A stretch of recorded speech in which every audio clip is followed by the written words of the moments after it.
What's up, everybody? Welcome back to the Lucky Titan. I'm so stoked. We're here with Blake Hutchinson, guys. So I know you probably heard this in the intro, but this guy, it was really funny that we ran into each other. I don't even know how you got on my calendar, Blake. If I'm honest with you, your team must have sent it over, but I've been using Flippa for years as a fantastic platform, guys. And most of you who listen to the show, religiously, you'll know that I talk about this a lot, that the way that you scale a company quickly is actually through acquisitions. And a lot of companies, a lot of small businesses don't realize that this is such a fast, it's a very quick way to be able to scale a business. And you don't actually need that much cash to do it.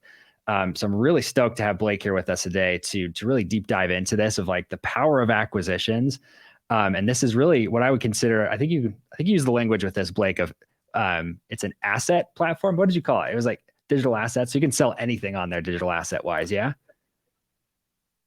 Digital real estate, digital assets, it's certainly an asset class in its own right. Certainly a lot of investors and buyers see it that way. So yeah, it's really fun space. Well, see, what's funny about this is I like have always thought it was just for buying and selling businesses, but as we've started using it more and more, I'm finding, oh, hey, there's people with lists on here and I can go and buy their company, but I get the list and that's what I really care about. So I wanted to ask you this, Blake, just to kind of kick us off with a story, because everybody loves those, is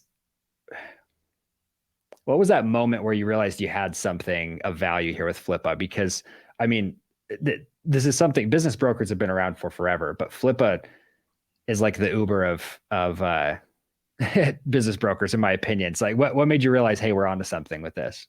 Yeah, I think there's probably a few things. I mean, one, it was the variety of what people were listing for sale. And so, when you think about the cold start problem and do you have a customer that wants to achieve something on your platform, we saw huge variety very early on. So we saw people listing apps of all different types, iOS and Android, but different categories doing different things. We saw sites. So that's predominantly blogs.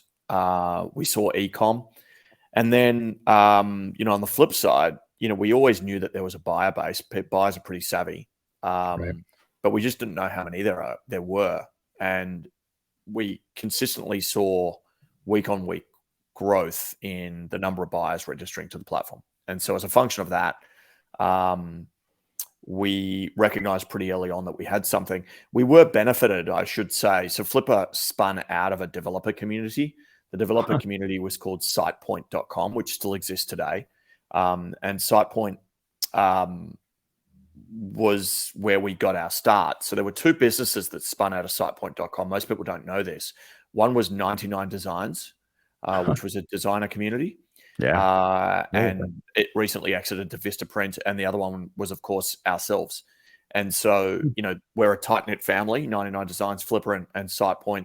Obviously, the co-founders are still involved in all businesses in some way, shape, or form. And so we were benefited by having a community. And communities, you just spoke about them before. People will actually go and buy them. That's how critical they are to people's growth stories. And in our case, that was what made us recognize we had something. Yeah, that's crazy. It's funny to hear that a lot of these, I mean, I've used 99 Designs. I mean, they're a pretty old company. I mean, 2006, I think. That's quite a long time ago. Yeah, probably 15 to 17 years old, I would guess. That's crazy. Well, that's kind of a fun origin story because, like, hey, a lot of really good companies came out of that group. So help me understand this too, because a lot of people who, again, a lot of people listening to this are sub $1 million with their company, and they're saying, okay, I do want to grow, I do want to scale. Why buy a business instead of just trying to grow their own? Like, why would you recommend doing that? Yeah, maybe I can answer the question in the context of a few examples, but also to Flippa. So if you take Flippa's interested in finding business owners and finding business buyers. And so we can do that in any number of ways. So we can go and pay Facebook and Google for that audience. We can track that, try to understand the customer acquisition cost. We can watch those customers over time and get a payback on that, what people will define as ROAS, return on ad spend. We can, on the flip side of that, we could buy an audience which has access to those people. And so if you buy an audience which has access to those people, you control the audience, you control the narrative, you control the sales and marketing pitch, And over time, so long as you do your due diligence correctly and that audience is in fact what you think it will be, the cost of growth through acquisition is actually often less expensive than the cost of growth through ad spend. So that might be one way for people to think about it. Yeah, that's cool. I've never really thought of that, but that's a great way to put it. The other way to think about it is 0 to 1 is actually more difficult than people think. So one of the things that these platforms have done such a good job of marketing, and of course we love them because digital assets are built on top of them, and those digital assets then choose Flipper to exit, is they've done a really good job of talking about the ease of starting a business. And that's true, right? I don't recall how much Shopify is right now, but it's not a great deal of money to set up a store. Similarly, WordPress, it's not a great deal of money to get a blog up and going. The problem is it's not the cost of setup that is the issue. It's the cost to scale and grow that is the issue. And the expertise of going from 0 to 1 is actually quite difficult. Whereas we often have a skill set that can complement existing businesses with existing customers with existing revenue streams. So if I'm good at SEO, I'm arguably better at SEO when there is a platform, content base, audience, backlinking profile from which to work from. If I'm good at editing images, I'm going to be better at editing images when there is an existing base of inventory and product range, a platform with a design that I can work from and match my image editing skills with. So most people are actually far better operating on top of an existing business, which is why most people go and work for a corporate. Right. Yeah. So 0 to 1 is actually tough. 1 to 10 is fantastic because if you acquire a business, it's got cash flow. It's got history. From history, you get understanding. And from understanding, you get strategy. And so if you follow that way of thinking, frankly, it's simply easier to grow through acquisition than it is to grow from a cold start. And I believe that. Are you familiar with the book 0 to 1, Peter Thiel? Yes. I'm assuming you were quoting that book. So I was like, that's a really great book for those of you who don't know. I applied for the Thiel Fellowship years and years and years ago. I didn't get accepted. It was a sad day. I'm not going to lie. Totally wanted that fellowship. But probably wouldn't be where I am today if I was there. So that's always good. So a question that keeps coming to mind, Blake, because I had my buddy, he's actually become a mentor of mine, Carl Allen, came on the show a couple of years ago, and I really loved what he was talking about. Decided to kind of pursue the path of acquisitions, and he was talking. One of his core data points that he throws around is 12 out of 13 companies never sell; they just end up closing their doors. Mm-hmm. Is that still an accurate statistic?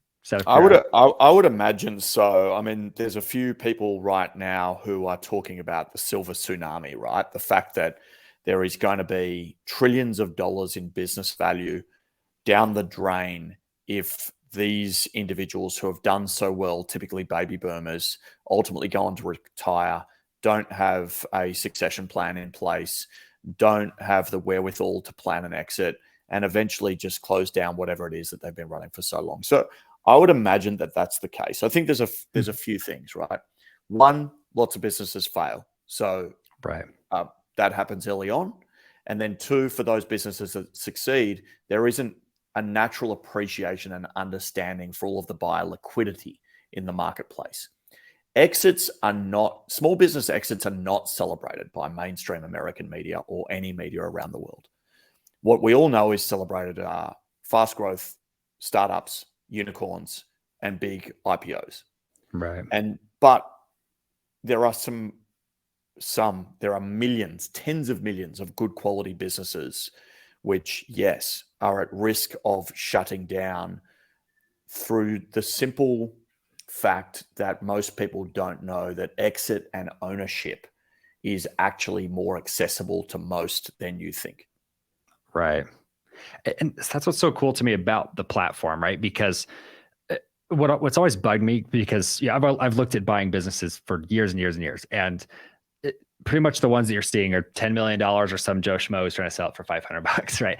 And it's like such a massive spectrum, I guess, of people selling their companies Yeah. that it makes these mid-tier ones look unrealistic a Yeah. lot of times. And I think what you guys have done so uniquely is, I think you kind of touched on this, but the data that you're bringing to the table about these companies actually shows the true value that they are to somebody like me who wants to buy the company, because we're not looking at just, hey, is this a business that has revenue? And we're looking at the bottom line going, okay, can I buy this business and scale it up?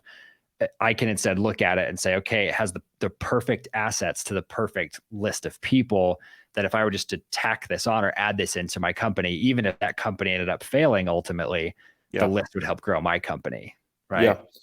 That's right. Let's talk about a few examples so people can get their head around how different people actually tackle this as an opportunity, because you've talked about the spectrum of prices and you've talked about the data. So let's talk about pricing for a minute and people's different acquisition budgets and strategy. So we have a gentleman, he's based in Dubai, and when I tell you that he has acquired over 70 businesses on Flipper, you're going to immediately think, wow, that's millions upon millions of dollars in acquisition Right. budget and acquisitions. What if I was to tell you that he's only spent $258,000 on those 70 transactions? That's crazy.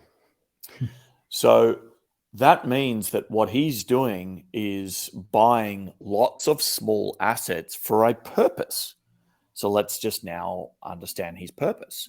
So he is buying audiences. He understands ad revenue. He understands how to plug in an ad program and leverage the audience on any given content website. And so he owns hundreds, and he mentioned to me literally last week that this calendar year he would like to acquire 1,000 websites. Now, if he acquires 1,000, clearly he is now sitting on an audience from which he can monetize. So that's example number one. Then you've got a guy based in New York City. His name's John Chen. We've done a lot of stuff with John because his story is really, really interesting. So he bought an asset on Flipper for $7,500, but he then sold that asset 2.5 years later on Flipper, having scaled it for $550,000. He then took the $550,000 and everything he knew, and he went and acquired multiple sites for less than that, because his view was, well, if he could do it once, he could do it multiple times. And then we've had people who go and buy an asset that is about, maybe they own tattoo parlors. Okay, well, they own tattoo parlors. Well, now you've got to acquire customers. And so they went and bought a blog called Tattooing 101. And Tattooing 101 was a content site, which clearly tattooers, people who are enthusiasts as well as the artists themselves, would go to, browse and use. And so it became a community that he could own and then utilize to bring people. Now, they are of all different sizes of assets. The biggest deal we did last year, and it's no different to the strategy that the guy from Dubai has, it's just at a different quantum. So the biggest deal we did last year was a $35 million deal. And that was an app aggregator. So the app aggregator is no different to the gentleman in Dubai. The quantums are different. They have $200 million in capital, and they are looking to acquire apps that they believe they have the ability to bring into one family and optimize through good expertise. Right. So that's so interesting, because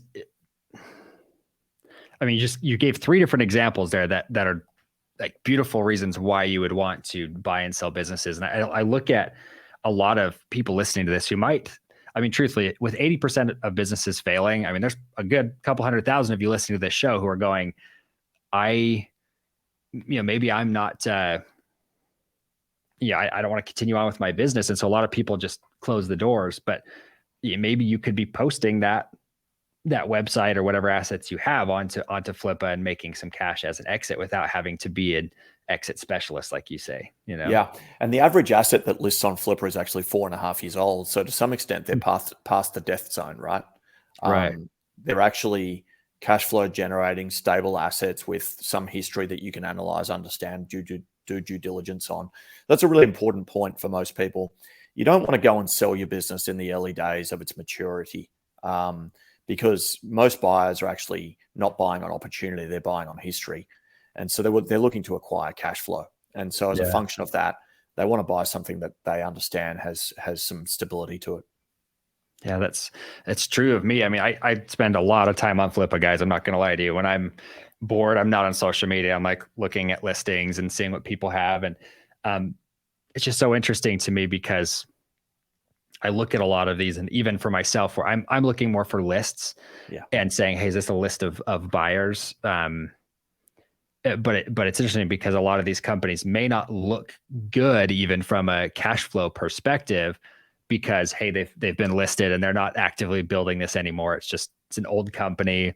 They've stopped managing it. But if you look at their history, like you're saying, and you say, hey, if I could just replicate what they were doing before, just turn on the same ads again or whatever, I could duplicate and replicate that result. I've got a cash flowing asset that already has a list. Yeah, that's gives you a lot of. And Josh, do you want the list that is already generating revenue, or do you just want the list because it's a community of people relevant to you?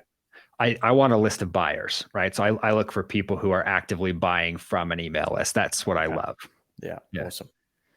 So that's like one of those. I think a lot of people, we preach against this a lot in our community. It's like, it's not about having millions and millions of followers. It's about having, 100 or 1,000 people who actively buy from you. Because I mean, if you have a list like that of 1,000 people who buy from you, I'd be willing to give you $10, $20, $50,000 for that list versus the guy who comes to me with 500,000 people and his email open rate is like 2%, right? Yeah. It makes no sense for me. Absolutely right? no value. Yeah. Yeah. It's super interesting what people's different strategies are. Yeah. I mean, there's like a million different ways to make money with it. But so, I asked you before this interview, Blake, like, what are you looking for? Who are you looking for? And you talked about, you guys have been very focused on the sell side. So you've been bringing a lot of companies together, building this marketplace so people can come see it. But there's an abundance of buyers right now looking for solid assets. And you said you're working on something in your company that hopefully by the time this goes live is going to be available to everybody for the buyer. Do you mind? Yeah, that's right. Why? Yeah, it's super interesting. So we make our money. Let's just be really transparent. Flippa makes its money from the sell side. And so we make our money when a seller lists and when a seller sells. So it's a contingency-based model. It's a success fee. Yeah. And that works really, really well for us. We've been around for a long time, 13 years, and we're consistently growing, and we're growing really well right now. But of course, one of the challenges of being big and getting bigger is that there's actually lots of buyers for any given asset. And that's good. But to some extent, there is an over saturated buy side market.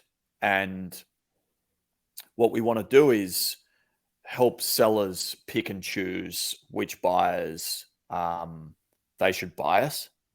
And we want to have buyers be given an unfair and competitive advantage if they've got either a history of lots of transactions on the platform, because therefore they're good to deal with, or that they are a premium and paying customer. So long story short, we're launching what we call first access. And so first access does not mean that you won't be able to access the marketplace and we suddenly shut it down to everyone. That's not the case at all. First access simply says that if you want to get in early and you want to see the deals beforehand, and you want an unfair advantage and a competitive edge, you can pay. And you will get 21 days to look at a deal before the rest of the marketplace gets it. Wow. And so the benefit of that is that, those buyers are clearly in a rush, and we don't encourage rushing deals, but you get what I mean, to see deals and to actively negotiate and get deals done. And so we've had demands from buyers for this for literally years. The first time I saw a reference to this was about 5 years ago, when a buyer said, what if I just put a lot of money in your account and you bias me above all others? And we said, well, we can't do that. That's not in the spirit of a democratic marketplace. But your concept is sound. And so it will be called first access. You will get 21 days access to that asset before it releases on the broader marketplace. And there'll be a bunch of other benefit thrown in there too. So keep an eye out for that. I think when everyone's hearing us, Josh, will be live. So that'll be cool. Yeah, that'll be and cool. then Go check it out, guys. That's awesome. the second thing we have, which we think is really, really exciting, is Flipper's currently mapping the universe of digital assets. So think about how Google organized the world of information. What Flipper does every night is we analyze all of the assets we sit on, and we go and think about, programmatically this is, the world of other relevant similar assets. And we're currently mapping them. And so think about Bloomberg for digital assets. And so we've currently built an off market. You can check that out. It exists, flipper.com/off market, and you can see 65 to 75,000 assets there right now. And so you will be able to pay to basically use Flipper as a deal sourcing platform, because of course we have the on market, but the next evolution of Flipper is to say to all of this network of buyers out there, well, you're desperately seeking deals. So here is a platform for deal flow, and it will be called just that, deal flow. And you will be able to basically shortlist, create deal lists, but better than that, you'll be able to analyze the data that we have aggregated and benchmark that data against all of our other information we understand about digital assets. And then even better than that, you will be able to contact the business owner directly on the platform and say, I'm interested. And we will then contact the business owner programmatically on your behalf, bring them back into the system, and you'll be able to negotiate. So you go from being a marketplace to a platform, and you go from being a marketplace to an environment where buyers can not only do deals with the active market, but go and find deals in the off market. And we think that's really compelling. So that will be live too. Yeah, I was going to say, what was the link to that again? Flipper.com/what? Off market. Flipper.com/off market. Awesome. Well, I'm going to go check that one out. For the rest of you, head to pantheon.fm/Flippa so I can snag you as an affiliate. I'm just kidding. Please do. I always appreciate that. So that's cool. I mean, what I love about companies like yours, you're evolving based off of customer feedback. And I kind of have to praise you for this because you probably don't even know you do this. But when I first met Blake, guys, we were having this conversation a few minutes ago, and he found out I was a user and starts asking me questions about, would you like that on the platform? Nobody asks that, guys. It's so I have to praise you for that, Blake, but it's like, it's so unique when a company like yours will take time to listen to an individual user. And I haven't even fully completed a deal yet on Flippa. I have every intention of doing so, but that's a really important piece of our product evolution. And I will admit that 5 to 10 years ago, we were not that way, or at least as much as we would like to be. That is a fundamental shift in the way we think about building product and the way we think about serving our customers. It's very much about what is the product the customer wants, what is the experience the customer wants, how do we find out what they want, and how many can we talk to understand that opportunity. And so I would talk to at least 25 customers a week. But in addition to that, we've got our product management team, which most of their day I hear them on the phone talking to customers. And that's just a really, really critical feedback loop. It sounds so obvious, but I agree with you. Not enough people do it. I think especially the owners, because they tend to put it in the hands of a customer development team or whatever, like product management. When it's like, as the owner of the company, if you don't know what's going on at the base level and you don't listen to your people constantly, you'll never know if you're providing a good enough service. So I think it's cool that you do that.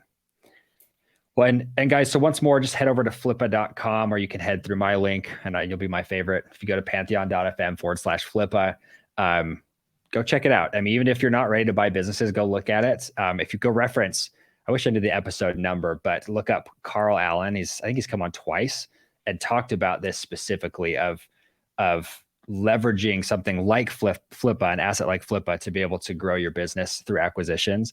I would highly, highly recommend that to you. And Blake, just to kind of wrap this up, could you give our audience a piece of advice that you feel like, if they're sitting here going, man, acquisitions just feel really scary to me. Could you give them one piece of advice to help them kind of break that mental barrier and say, okay, maybe I could go acquire a company? Yeah. So think about your biggest problem and write it down on a piece of paper, and then write down the 3 possible ways to solve that problem. And one of those ways will inevitably be fast tracking access to customers or fast tracking revenue growth.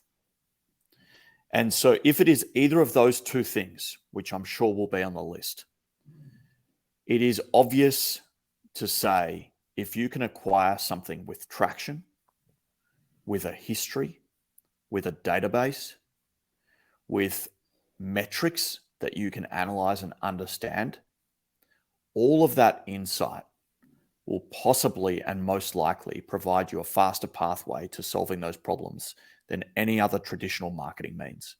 And so I'd encourage people to think about it that way.